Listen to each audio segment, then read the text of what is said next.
Bienvenidos a la segunda temporada del Psique Podcast. En este podcast hablamos sobre psicología, cultura, emociones, mente y salud mental. Bienvenidos.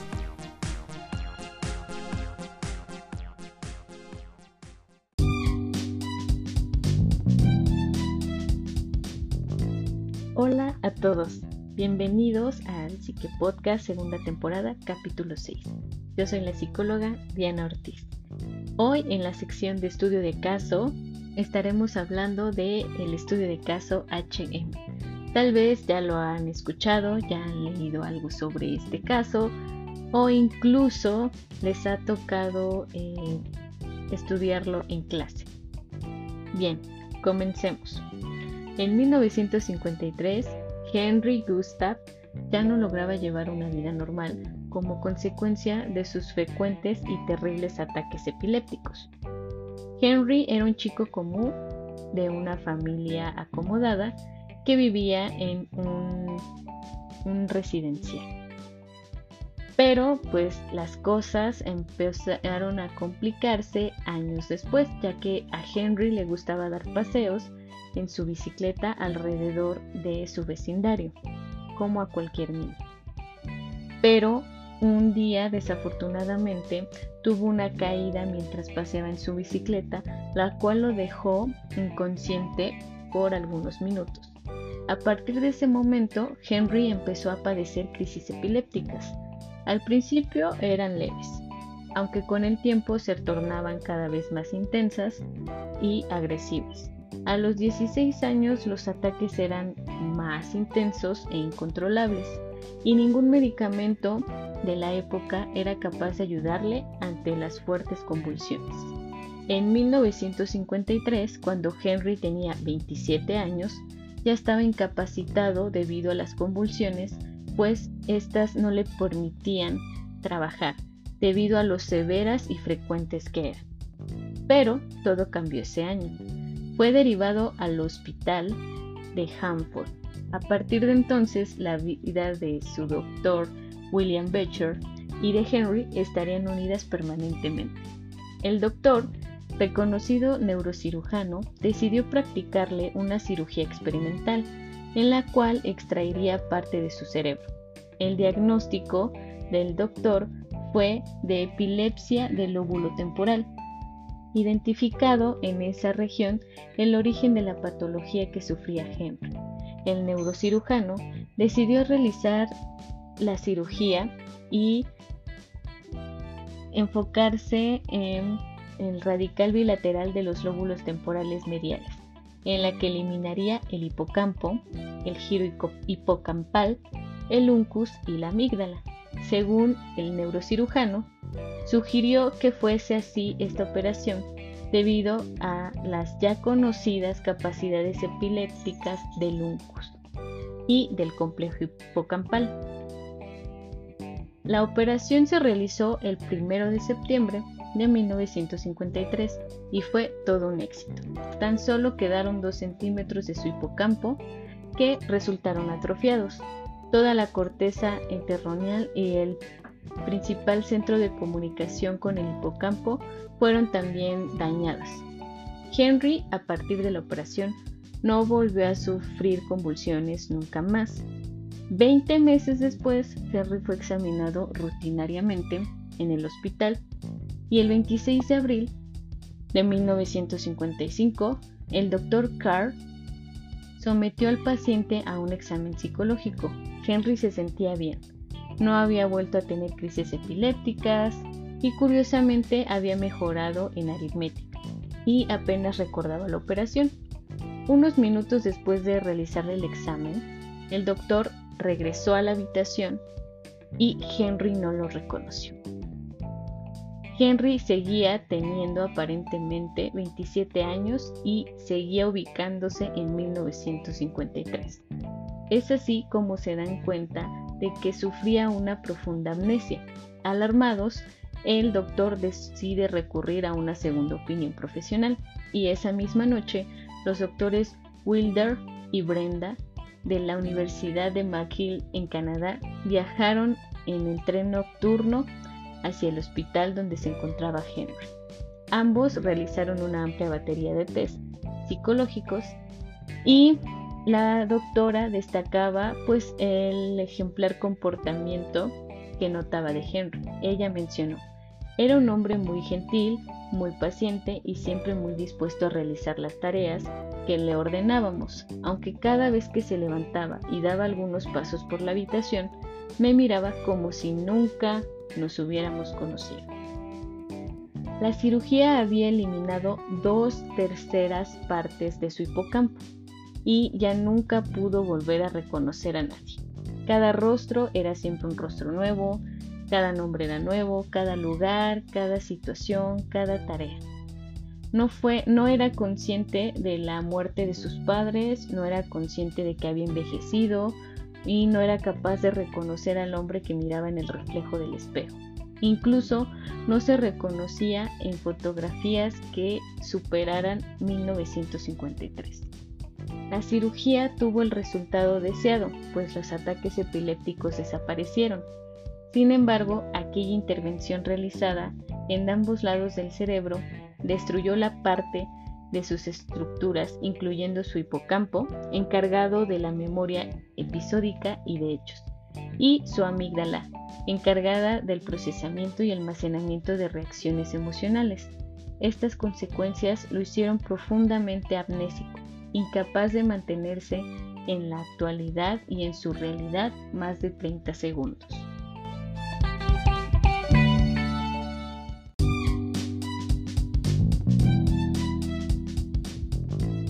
Henry fue sujeto de estudio a partir de entonces. Fue sometido a cientos de pruebas psicológicas, exámenes neurológicos y ensayos científicos.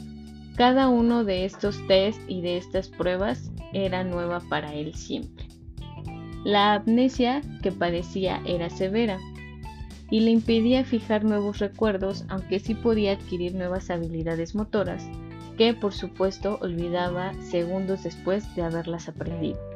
Henry era capaz de dibujar, por ejemplo, una estrella, reflejarla en un espejo, realizar mapas detallados de su casa, etc. Pero esto lo olvidaba inmediatamente después de haberlo realizado. Algo que le gustaba mucho y lo tranquilizaba era hacer crucigramas. Incluso resolvía 2 crucigramas al día y a veces hasta más. Y siguió, lo que sí tenía también era la habilidad de seguir al pie de la letra las instrucciones que le indicaban. Las consecuencias de la operación experimental en Henry pues fueron la prueba concluyente de que el hipocampo era la región cerebral implicada en la adquisición de nuevos recuerdos. La amnesia retrógrada graduada temporalmente que presentaba Henry demostró que los recuerdos de la infancia no se almacenan, al menos exclusivamente, en el lóbulo temporal medial. Henry ayudó involuntariamente a los neurólogos y neurocientíficos del mundo a identificar y comprender las estructuras cerebrales implicadas en la adquisición de nueva información. Y en 1980, con 54 años, se traslada definitivamente a la residencia de Windsor, debido a que Henry no se casó y no tuvo hijos. A partir de ahí, pues siguió siendo sujeto de estudio y de análisis durante los siguientes 28 años. Henry murió el 2 de diciembre del 2018 en esta residencia, a la edad de 82 años. Murió un martes por la tarde a las 17:05 y la doctora Suzanne Corkin, investigadora del Massachusetts Institute, pasó varias décadas de su vida estudiando a Henry. Como la veía pues habitualmente, él creía que ella era una compañera de la escuela. La doctora Suzanne certificó su muerte por insuficiencia respiratoria, y ese mismo martes ella y su equipo científico trabajaron durante toda la tarde y toda la noche para analizar el cerebro de Henry. Lo analizaron por resonancia magnética, obteniendo múltiples y exhaustivas imágenes e información anatómica. El cerebro de Henry fue fotografiado y extraído para su posterior estudio. Él le hizo un gran regalo a la ciencia y fue que donó su cerebro. El proyecto estaba encabezado por Jacopo, director del Observatorio Cerebral de la Universidad de San Diego, y proporcionó una observación microscópica completa por todo el cerebro. En el año 2019, la disección del órgano de Henry fue retransmitida en directo y en ella se obtuvieron 2.401 secciones de su cerebro, encontrando 2 partes dañadas por completo y otras 16 potencialmente problemáticas o atrofiadas. A partir de las imágenes obtenidas, se ha conseguido construir un mapa tridimensional del cerebro de Henry y está a disposición de todos los neurocientíficos del planeta. En el año 2014 se realizó la recreación de un mapa tridimensional del cerebro de Henry, el cual se encuentra a disposición de todos los científicos del mundo y de todos los interesados en saber o estudiar su caso. La aportación a la neurociencia y a la neuropsicología es enorme. Se contribuyó en conocimientos sobre la amnesia, el aprendizaje de habilidades motoras, la memoria espacial y la consolidación de los recuerdos. De esta forma, Henry se convirtió en el individuo más estudiado en la historia de la neurología. En el campo siempre se le conoció como el paciente HM y no se reveló su identidad hasta después de su muerte. Aunque consiguió mantener un nuevo recuerdo fijo, es decir, este sí era un recuerdo permanente que él pudo almacenar, y es que él estaba súper consciente de que el hombre había llegado a la luna. Supusieron que tal vez esto se debía a que él era aficionado de los cohetes espaciales, o tal vez se debía al maltrecho actividad que tenía su hipocampo. O incluso llegaron a suponer que era porque aún no habían comprendido la profunda y compleja situación que escondía su cerebro. Henry perdió la memoria, pero desarrolló otras cualidades. Su coeficiente intelectual era de 112 tras la operación. No tenía déficits sensoriales ni de lenguaje y no presentó síntomas o trastornos psicológicos. Y también todos mencionaban que tenía un muy buen carácter, un muy buen humor y que era una muy buena persona. Quienes lo conocieron lo recuerdan con gran aprecio, algo que él desgraciadamente ya no podía hacer.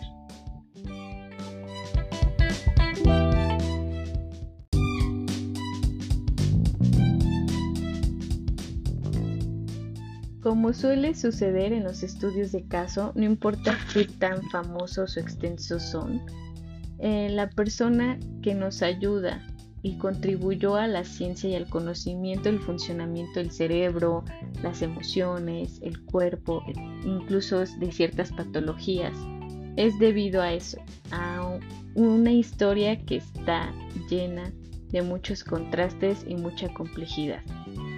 Estudios de caso famosos en los que descubrimos algo gracias a algún accidente, a secuelas de alguna enfermedad o patología, incluso como pasó en este estudio de caso de HM, en este caso Henry, pues de una patología ya conocida y que tenía el tratamiento en esa época, pues llevó precisamente a que la ciencia hiciera tratamientos experimentales y este fue el resultado. Lastimosamente, no todo puede ser lindo, feliz, alegre, y Henry contribuyó, pero el precio fue que él perdió su memoria, perdió pues prácticamente la mitad o incluso más de sus recuerdos y de su vida. Y eso pues hasta cierto punto le restó algo de experiencias y de recuerdos, incluso habilidades y capacidades. Pero así fue su historia y afortunadamente, a pesar de que no podía sostenerse en su presente, en su realidad, más de 30 segundos, pues nunca tuvo una actitud mala. Tal vez se debía también a la amnesia que padecía, pero no afectó su personalidad, su carácter o su humor. Entonces, agradecemos mucho a Henry por su aportación, involuntaria, claro. Y platíquenos, ¿qué les parece este estudio de caso? ¿Ya lo habían escuchado? ¿Alguien ha profundizado más en él debido a lo interesante que es? Cuéntenos. Y pues es todo de mi parte. Vamos con Alberto para las recomendaciones de este episodio. Adelante, Alberto.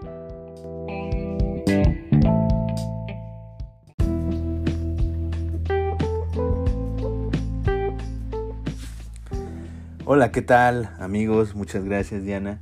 Pues bueno, este episodio ha resultado un poco más breve que los demás, pero justamente no queremos dejarlos sin las recomendaciones de cada Psique Podcast. Y bueno, elegí en esta ocasión canciones que todas llevan una misma línea musical, que todas van por la parte romántica, pero en las que la dinámica cambia y el asociarlo con los recuerdos, las memorias que nosotros podemos tener a lo largo de nuestras vidas, pues van conectando un poco de acuerdo a los artistas que elegí.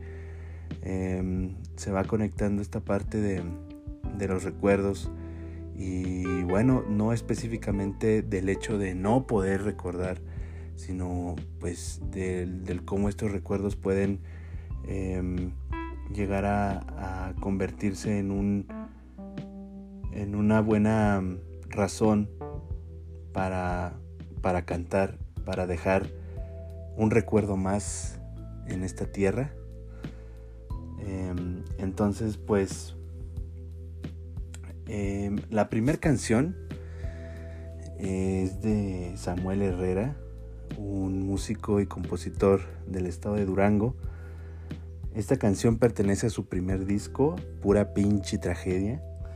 Se llama Olor a Vainilla y esta canción pues llega a traer un recuerdo no tan grato de una relación que ya terminó, pero en este caso el recuerdo se llega a desbloquear a partir de ese perfume olor a vainilla que tenía la muchacha en cuestión. Entonces pues es un recuerdo que se torna hasta cierto punto trágico por pues a lo mejor por todas las vivencias dentro de esta relación. En el video se puede plasmar muy claro el dolor. Los invito a que lo vean, a que lo sigan en todas sus plataformas digitales. Una disculpa. Y bueno, la segunda canción, bueno, antes de cortar con esta primera recomendación, esta canción pertenece al género folk, y Samuel suele tener como muchos tintes con el estilo grupero. Entonces es una canción que les va a atraer un buen sabor de boca. La siguiente es El último recuerdo del antes conocido Negro, ahora llamado Walter Esaú. Esta canción habla pues sobre un recuerdo un poco sí más romántico, también visto desde una relación de pareja, y pues ahonda un evento inevitable en esta vida, que es la muerte. Entonces habla de cómo él quiere que ella sea su último recuerdo, pero a su vez también él traza cómo le gustaría ser recordado a él. Los invito a que vean el video también, a que lo sigan en todas sus redes y sus plataformas digitales. También es una canción con un tinte folk, y pues bueno, digamos que de esta índole de tema Walter ha sabido sacar muy buen provecho. Entonces también para que se vayan a dar una vuelta ahí por su música. La tercera y última es una canción de las tres, pues la más antigua. Se trata de Nada Nuevo Bajo el Sol, de los Bunkers. Y bueno, ahora con todo el revuelo de su regreso a los escenarios, específicamente acá en la Ciudad de México, en el pasado Vive Latino, es una canción que no puede faltar. Es una canción que habla de cuando tenemos recuerdos y memorias, cuando tenemos ese poder de poder hacer retrospectiva, pero aquí el problema termina siendo que pues no puedes simplemente ignorar todos esos recuerdos. Y en este caso, pues bueno, la persona de la que se habló en el Psique Podcast, pues no tenía un referente, ¿no? Para saber si tenía que mejorar, si tenía que cambiar algo de su comportamiento. No tuvo familia, no tuvo hijos. Entonces, en esta ocasión, con Nada Nuevo Bajo el Sol de los Bunkers, pues se habla sobre un presente, se habla sobre el hoy, sobre el ahora, y que no interesa rebobinar las horas, no interesa regresar al tiempo del ayer, pero nos queda seguir adelante. Y pues sí, Henry no podía hacer esto. No supo cuando la gente a su alrededor murió. No recordó si se enamoró, no recordó si quería o debía mejorar algo, ya que su amnesia pues la llevó pues gran parte de su vida, ¿no? Entonces los invito a que vayan y escuchen estas tres canciones. Como saben, se las dejamos en la playlist de las recomendaciones de Psiquepedia. Y pues bueno, Diana, ¿te gustaría aportar algo para el cierre de este episodio? Pues como siempre les agradecemos por escucharnos. Comenten qué les pareció el episodio, propónganos qué caso quieren escuchar en el próximo capítulo, y gracias. Bye bye.